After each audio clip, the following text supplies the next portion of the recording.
आदाब, मेरा नाम है मोनी सनवर और आप देख रहे हैं मुंसिफ टीवी। मुंसिफ जोहार की शुरुआत करेंगे कुछ अहम और बड़ी खबरों के साथ। बता दें कि पथ निर्माण जल संसाधन मंत्री बसंत सोरेन प्रमंडलवार विभागों की योजनाओं की समीक्षा करेंगे। सबसे पहले संताल परगना के सभी जिलों की योजनाओं की स्थिति की समीक्षा की जाएगी।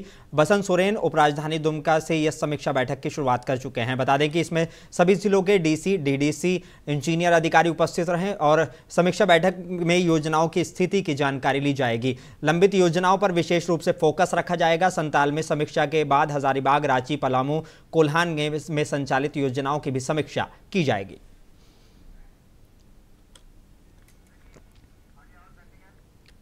और झारखंड की राजधानी रांची में राजधानी पुलिस को आज 3 अलग अलग मामलों में बड़ी कामयाबी हासिल हुई है। ये जानकारी एसएसपी चंदन कुमार सिंह ने आज अपने दफ्तर में संवाददाता सम्मेलन के दौरान मीडिया के नुमाइंदों को दी है। मौके पर उन्होंने मीडिया से बात करते हुए कहा कि राजधानी पुलिस से क्राइम कंट्रोल को लेकर एक्टिव है। हमारी सक्रियता की वजह से ही लगातार अपराधी गिरफ्त में आ रहे हैं। उन्होंने जानकारी देते हुए बताया कि एक मामले में एक नाबालिग युवक जो पूर्व में टीपीसी से जुड़ा हुआ था, वो पुलिस की कार्रवाई की वजह से मुख्य धारा में लौट सका है। एसपी के मुताबिक ये युवक ने टीपीसी से संबंधित कई अहम जानकारियां भी पुलिस को दी है। वहीं दूसरे मामले में के संबंध में जानकारी देते हुए एसएसपी ने कहा कि पुलिस ने कल होटल रॉयल रेसिडेंसी में छापेमारी की थी। इसमें सेक्स रैकेट में संलिप्त 9 युवतियों और 3 लड़कों को गिरफ्तार किया गया है। गिरफ्तार युवतियों में अधिकतर का संबंध पश्चिम बंगाल से बताया जा रहा है। हालांकि एसएसपी ने कहा कि अभी इस मामले में स्पष्ट कुछ नहीं कहा जा सकता जब तक हमारी जांच पूरी नहीं हो जाती है।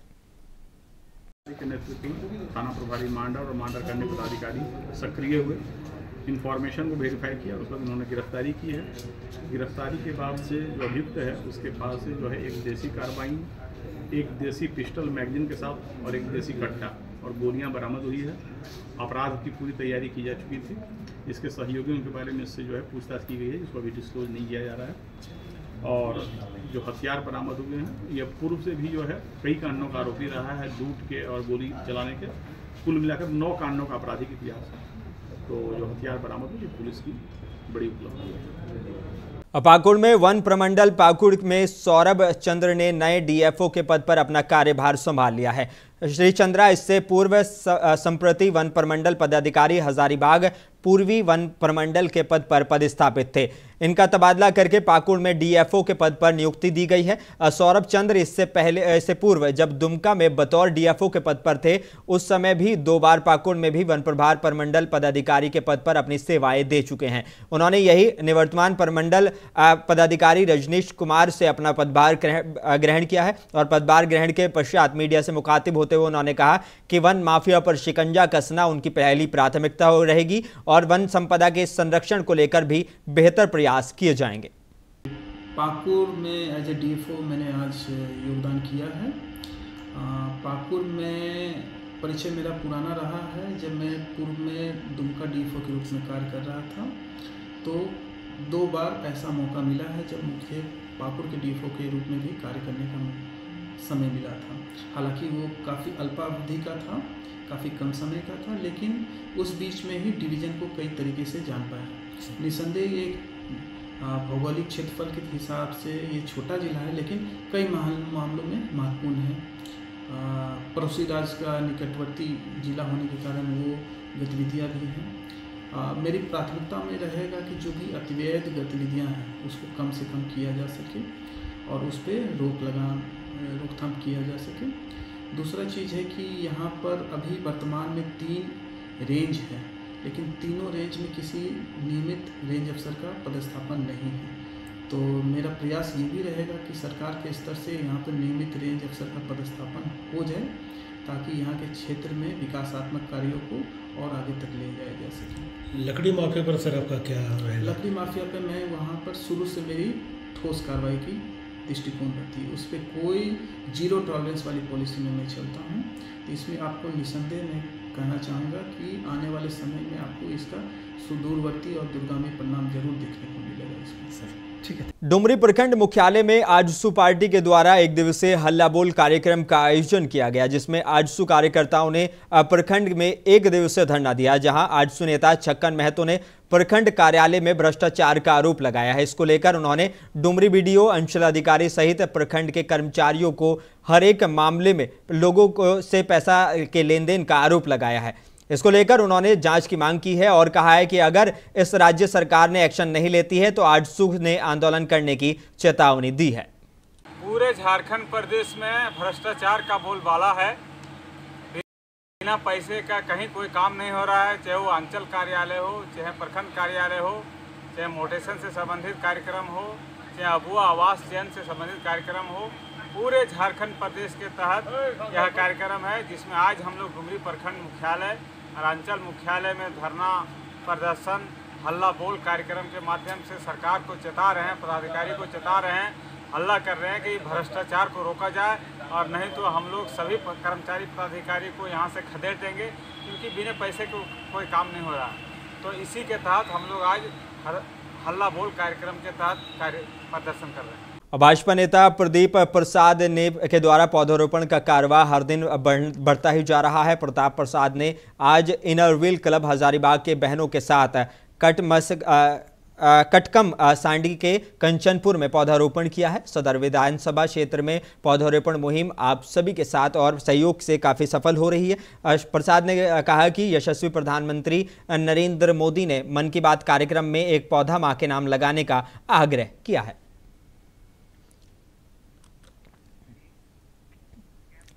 और राज्य खाद्य आयोग ने पिछले साल राज्य में सभी जिलों का भ्रमण कर मुखिया संवाद, समीक्षात्मक बैठक और जनसुनवाइयों का आयोजन किया था। इस कड़ी को आगे बढ़ाते हुए राज्य खाद्य आयोग राज्य के सभी जिलों का भ्रमण कर संबंधित जिलों के सभी प्रखंड विकास पदाधिकारी से समीक्षात्मक बैठक कर झारखंड राज्य आकस्मिक खाद्यान्न कोष के क्रियान्वयन और इस कोष के प्रति प्रखंड के संबंधित पंचायत में माननीय मुखिया के पास से उपरोक्त कोष की उपलब्धता और कोष का लाभ योग्य युवकों तक पहुंचाने की दिशा में चर्चा और विमर्श करेगा।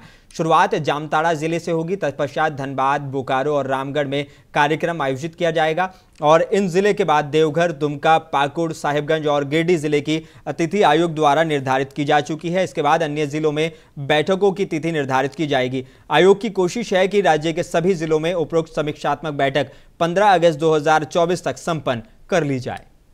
कि झारखंड राज्य आकस्मिक खाद्यान्न कोष के संदर्भ की जानकारी देना और उस कोष का इस्तेमाल हो रहा है या नहीं हो रहा है, इसकी समीक्षा के लिए राज्य खाद्य आयोग राज्य के सभी जिलों का भ्रमण करेगा, जिसकी शुरुआत माननीय सदस्य शबनम परवीन जी 4 जुलाई को जामताड़ा से करेंगी। आकस्मिक खाद्यान्न कोष ये है कि अगर किसी व्यक्ति का राशन कार्ड नहीं है, NFSA के तहत राशन कार्ड नहीं मिला है, या अगर मिला भी है और किसी तकनीकी या प्रशासनिक कारणों से किसी लाभुक को अनाज नहीं मिल पा रहा है, तो वैसे को राज्य आकस्मिक खाद्यान्न कोष के तहत जो हर पंचायत को 10,000 रुपये और नगर निकाय के वार्ड को 10,000 रुपये उपलब्ध कराने का प्रावधान है।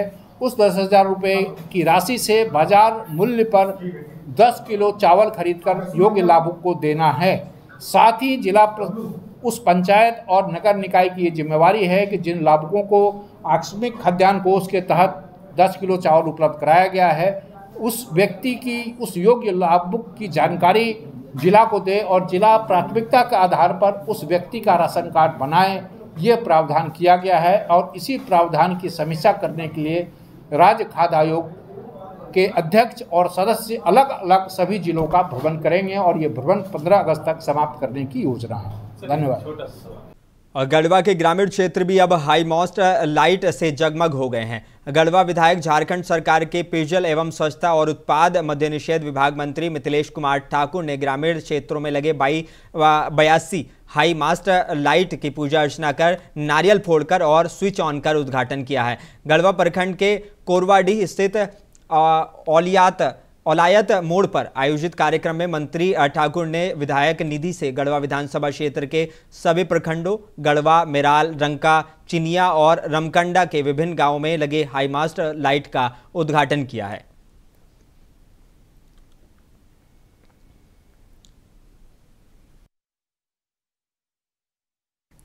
CCL बोकारो करगली एरिया अंतर्गत करगली परियोजना में कार्मिक प्रबंध के पद पर कार्यरत मनोरंजन सिंह के RK MOU के क्षेत्रीय सचिव गजेंद्र प्रसाद सिंह गंभीर आरोप लगाते हुए उनके कार्यकाल पर उच्च स्तरीय जांच की मांग की है। श्रमिक नेता ने कहा कि करगली बाजार में सुभाष नगर, जवाहर नगर आदिवासी क्षेत्रों में कार्मिक प्रबंधक और सुरक्षा विभागों की मिलीभगत से बिक्री की जा रही है। वहीं सुरक्षा पदाधिकारी सुरेश राम और अमरनाथ सिंह की इसमें आम भूमिका बताई जा रही है। हालांकि इस संबंध में कार्मिक प्रबंधक मनोरंजन सिंह से पूछे जाने पर वो तिलमिला उठे और कुर्सी छोड़कर भागने लगे। उन्होंने कहा कि ये मेरा दायित्व नहीं है, बताने से इनकार कर दिया। 27 जून को रांची मुख्यालय के द्वारा उन्हें स्थानांतरण भी कर दिया गया है। हमारा यूनियन, हमारा कहना है मनोरंजन सिंह के द्वारा करगली में किए अनियमितता पर क्वार्टर में अनियमितता पर जांच होना चाहिए। दूध का दूध पानी हो जाए, इस पर उच्च स्तरीय कमेटी द्वारा जांच हो। करगली टोलरी पर भारी अनियमितता बरता गया है। और डुमरी SDPO सुमित प्रसाद ने डुमरी प्रखंड के सभी होटल संचालकों के साथ एक बैठक की है, जिसमें उन्होंने होटल संचालकों को अवैध धंधा सहित सुरक्षा मानकों पर चर्चा की गई है। बैठक में उन्होंने होटल संचालकों को कहा कि सुरक्षा मानक को लेकर होटल संचालक अपने होटल में CCTV कैमरा, पार्किंग की व्यवस्था, फायर सेफ्टी पर विशेष ध्यान दें। साथ ही उन्होंने सभी होटल संचालकों को हिदायत देते हुए कहा कि अगर किसी भी होटल में अवैध धंधा चलाते हुए पकड़ा गया तो उस पर सख्त कार्रवाई की जाएगी। और डुमरी और निमिया घाट के जो होटल्स हैं उनमें किसी तरह का कोई भी अवैध धंधा जो है पनपे ना, इससे संबंधित उनको निर्देशित किया गया है।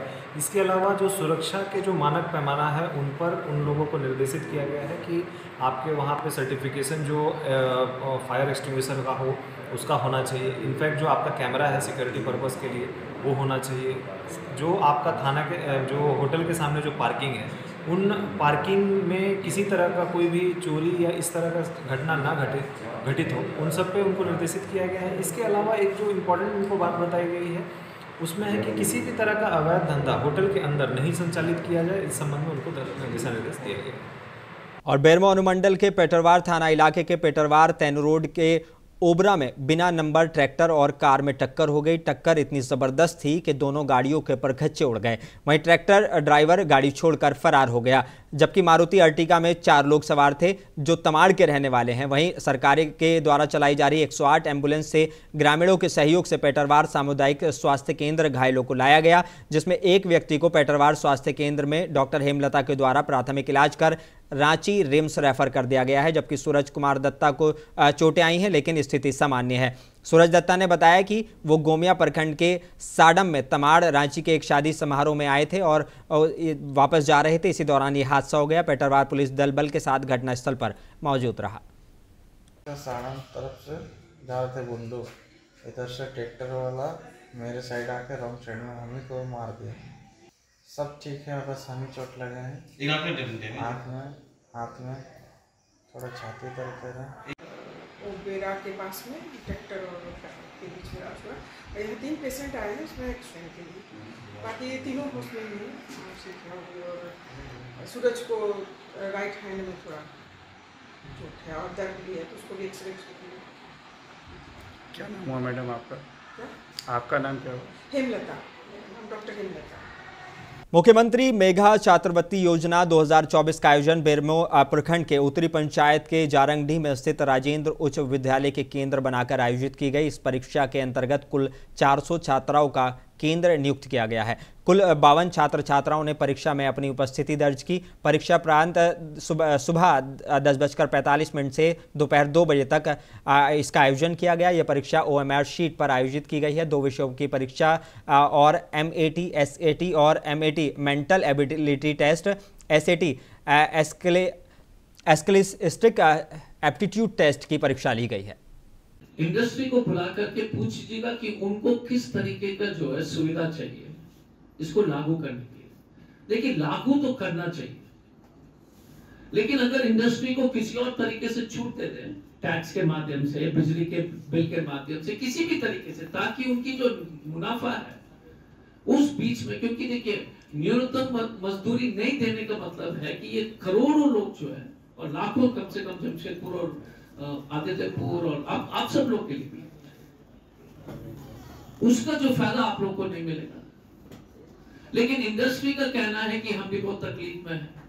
तो जब इंडस्ट्री को आप बुलाओगे और बातचीत शुरू करके किस तरीके से उनको जो फायदा पहुंचा सकते हैं, तब जो है बीच का रास्ता निकलेगा। नहीं तो क्या होता है कि अधिकतर आप देख लीजिएगा कि हम तो कानून आदेश लागू कर लेते हैं, फिर उन इंडस्ट्री बहुत सारे दूसरे तरीका जो है खोजना पड़ता है मजबूरी में, ताकि उनका मुनाफा भी हो और वो कानून के हाथ से जो है हमें किसी तरह का गलतफहमी ना करें।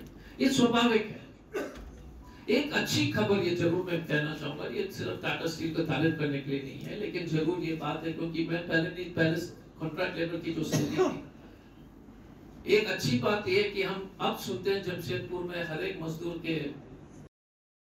और झारखंड की उपराजधानी दुमका जिला शिकारीपाड़ा प्रखंड में आज समाज सेवी हाबेल मुर्मू ने बरमसिया पंचायत सहग्राम वन टूला जाकर जीभ कैंसर पीड़िता फुरकी बीवी की सूद ली है। ज्ञात हो कि फुरकी बीवी का परिवार अत्यंत गरीब परिवार है। फुरकी बीवी विगत 6 माह से केवल जूस, बरली, साबुदाना जैसे पेय पदार्थ के भरोसे अपने बहुमूल्य जीवन के जंग कैंसर बीमारी से लड़ाई लड़ रही है। बीमारी इतनी हावी हो गई है कि अब पीड़िता ठीक से बोल भी नहीं पा रही है और मोटे अनाज का भोजन भी ग्रहण नहीं कर पा रही है।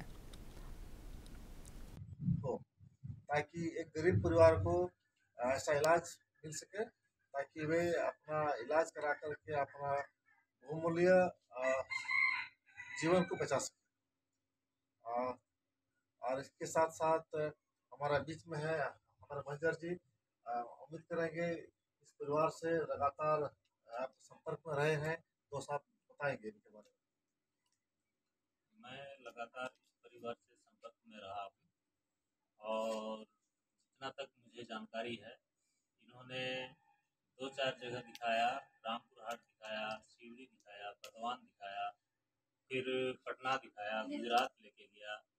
सब जगह दिखाने के बाद ये अभी मायूस बैठी है, इसलिए कि जितना इसके पास खर्च वर्च जो पैसा कौड़ी था इधर उधर से बेच बाच के गाय बैल बकरी सब बेच उच के जितना तक हो सका अभी तक किया। आगे इसके लिए जो है सरकार ही जिला प्रशासन, प्रखंड प्रशासन ही इनको सहयोग, इन्हीं लोगों के सहयोग से इनका उपयुक्त इलाज हो सकता है। तो हम उम्मीद करते हैं कि सरकार और प्रशासन इनके ऊपर थोड़ा ध्यान दे और इनको इलाज के लिए समुचित व्यवस्था करें। आइए पुनः हम झारखंड सरकार से और दुमका जिला उपायुक्त महोदय से मांग करेंगे कि यथाशीघ्र इस गरीब परिवार का इलाज के लिए समुचित व्यवस्था करें।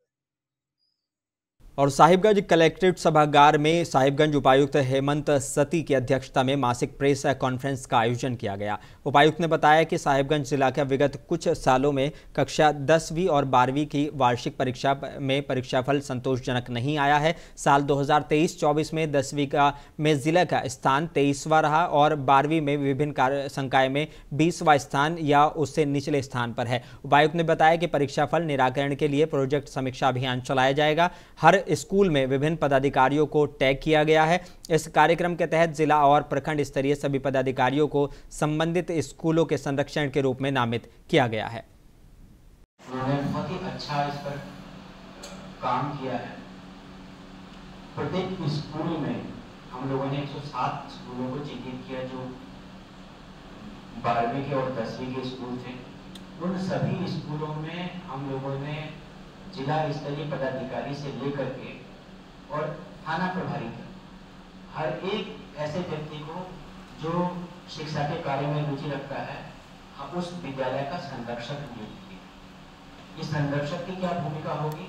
उस संरक्षक की भूमिका यह होगी कि वो विद्यालय में हर सप्ताह एक चक्कर जाएंगे, एक तरीके से उस विद्यालय को गोद लेंगे, वहाँ टीचर्स से बात करेंगे, वहाँ पर बच्चों से बात करेंगे, जो इंफ्रास्ट्रक्चर गैप है उसको दूर करेंगे, जो शैक्षणिक गैप है उनको दूर करने का प्रयास करेंगे। तो ये सब बातें जो है हमने अपना पूरा ये प्लान बनाया है प्रोजेक्ट समीक्षा का। हम चाहेंगे आप लोग कि इसको जो है प्रोजेक्ट समीक्षा का इनको दे दीजिए डिटेल, ठीक है, कि किस तरीके से हम लोग इसका कायाकल्प कर रहे हैं। यही नहीं, ये हाई स्कूल और इंटर के बच्चों के अलावा हम लोगों का ये प्रयास है कि जो जिला शिक्षा अधिकारी हैं कि जितने भी हमारे स्कूल्स हैं जहाँ पर गंदगी पसीने। बेरमो अनुमंडल स्थित पेटरवार वन विभाग में बन रहे गेस्ट हाउस का निरीक्षण गोमिया विधायक डॉक्टर लंबोतर महदो और बेरमो एसडीओ अशोक कुमार ने निरीक्षण किया है। निरीक्षण के दौरान बन रहे गेस्ट हाउस में घोर अनियमितता पाई गई। वहीं गेस्ट हाउस के निर्माण कार्य में लगे राजमिस्त्री से योजना के बारे में जानकारी ली। वहीं बेरमो अनुमंडल पदाधिकारी अशोक कुमार ने योजना से संबंधित प्रॉक्लन की मांग की है, तो राज्य मिस्त्री ने बताया कि डीएफओ बोकारो के दिशा निर्देश पर कार्य किया जा रहा है। जब गेस्ट हाउस के कनीय अभियंता के बारे में पूछा गया कि गेस्ट हाउस के निर्माण में कनीय अभियंता कहां हैं, उस पर गैर मौजूदगी में गेस्ट हाउस का निर्माण कैसे किया जा रहा है। वन विभाग के द्वारा स्थल निरीक्षण में तो ये दिख रहा है कि कई अनियमितता इसमें है। रड का, ईंट का, क्वालिटी का, और सबसे ज़्यादा जो लिंटल ढलाई होना चाहिए वो सिर्फ खिड़की के ऊपर में है, बाद बाकी कहीं पर लिंटल ढलाई नहीं है और बिना लिंटल का ही छत ढलाई की तैयारी की जा रही है। इन सारे विषयों को डीएफओ साहब के संज्ञान में लाएंगे और उनसे आग्रह करेंगे कि इसको जांच करके जो भी दोषी संवेदक है उस पर सख्त कार्रवाई करें। इसके साथ ही जो क्वालिटी है बिल्डिंग का, इस क्वालिटी का सुधार करने का काम करें। अब काम हो रहा है, क्यूरिंग नहीं हो रहा है, पानी नहीं डाला जा रहा है, तो कई स्तर पर डीएफओ साहब जांच करें कि ये प्राकलन के अनुरूप काम हो रहा है या नहीं हो रहा है, कौन विभाग काम कर रहा है और कैसे इतनी लापरवाही बरती जा रही है। इन सारे विषयों को लेकर डीएफओ साहब जांच करें और जो दोषी संवेदक है उस पर कार्रवाई करें और बिल्डिंग के क्वालिटी को सुधार करने का काम करें। सर, वर्क करने के जेएसएससी, पीजीटी और सीजीएल के एग्जाम और रिजल्ट में भ्रष्टाचार को देश के छात्रों के भविष्य के साथ खिलवाड़ करार देते हुए नेता प्रतिपक्ष अमर कुमार बाउरी ने कहा कि यह अत्यंत गंभीर मामला है, सरकार को इसकी जांच सीबीआई से करानी चाहिए। अमर कुमार बाउरी आज भाजपा प्रदेश कार्यालय में संवाददाता सम्मेलन के दौरान मीडिया नुमाइंदों से बात कर रहे थे। इस मौके पर उन्होंने कहा कि बीजेपी छात्र हित को लेकर हमेशा मुखर रही है और आगे भी मुखरता के साथ छात्र हित के मुद्दों को सड़क से सदन तक उठाती रहेगी। अब भारत बना है और भारत में अब भारतीय न्याय संहिता आज से प्रारंभ हुई।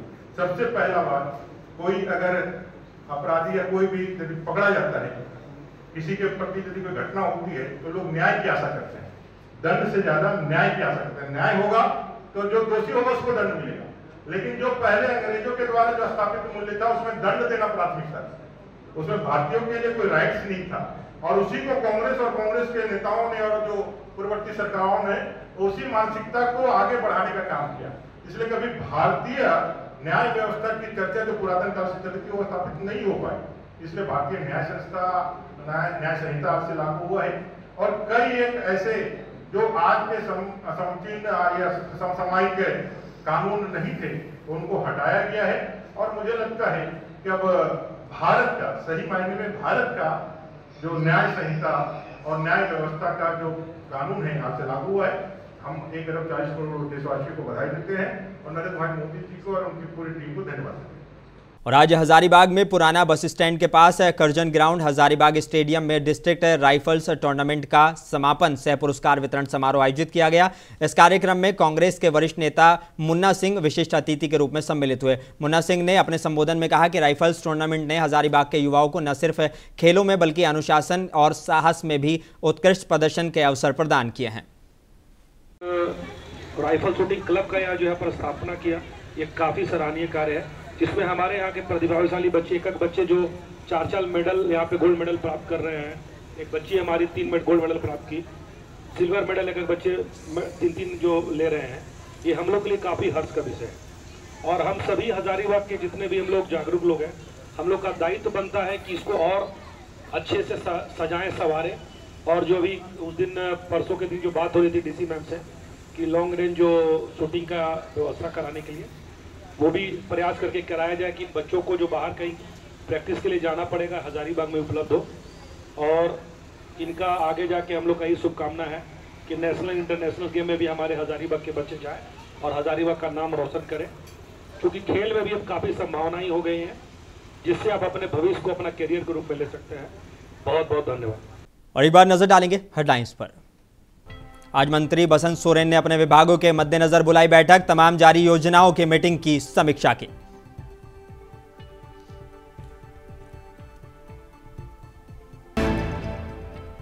डुमरी में आज सुने प्रखंड मुख्यालय में दिया धरना, प्रखंड सहंचल कार्यालय पर लगाया भ्रष्टाचार का आरोप।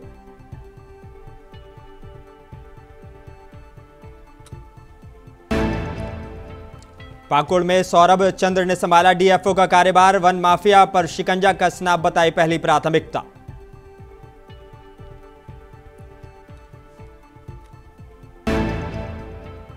बैरमो में ट्रैक्टर और कार में टक्कर, वाहनों के खड़े उड़े पर कच्चे जख्मी अस्पताल में दाखिल।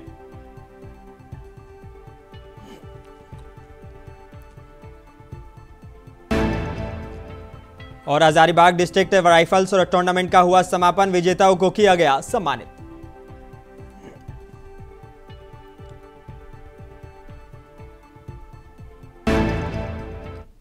मुंसिफ जोहार में फिलहाल इतना ही। मुझे दीजिए इजाजत, बने रहिए मुंसिफ टीवी के साथ।